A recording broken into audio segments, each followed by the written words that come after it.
നമ്മളെ കൊണ്ട് കഴിയുന്നത് നമ്മളെ മക്കൾക്ക് ഇഷ്ടമുള്ള കാര്യങ്ങൾ നമുക്ക് സാധിച്ചു കൊടുക്കാൻ സാധിക്കണം. അതല്ലേ ഒരു രക്ഷിതാവിൻ്റെ കടമയെന്ന് പറയുന്നത്. എൻ്റെ മോനൊരു ഇഷ്ടമുണ്ട്, പാഷൻ.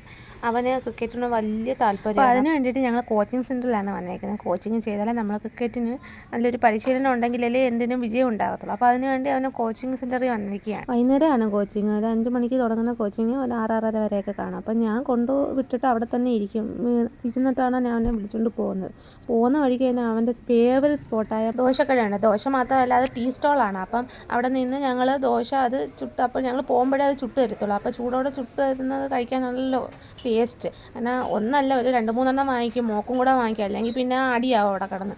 ഞാൻ നിൽക്കുന്നിടത്ത് കറികൾ, ഉഴുന്നുവട, പഴംപൊരി, അങ്ങനെ ഒത്തിരി ഐറ്റംസ് ഉണ്ട്. ഞാൻ ഈ എണ്ണയെ പൊടിച്ചൊന്നും അങ്ങനെ അധികം വാങ്ങാത്തതുകൊണ്ട് ഈ മസാല ദോശ മാത്രമേ അവന് വാങ്ങിച്ചു കൊടുക്കാറുള്ളൂ. അപ്പോൾ അതും വാങ്ങിച്ചുകൊണ്ട് ഞങ്ങൾ നേരെ വീട്ടിലോട്ട് പോകും. പിന്നെ അവനത് വിളമ്പി കൊടുത്ത് അവൻ തിന്നുന്നത് കാണുമ്പോൾ നമുക്കൊരു സന്തോഷം. അപ്പോൾ ഇന്നത്തെ വീഡിയോ ഇത്രയല്ലേ.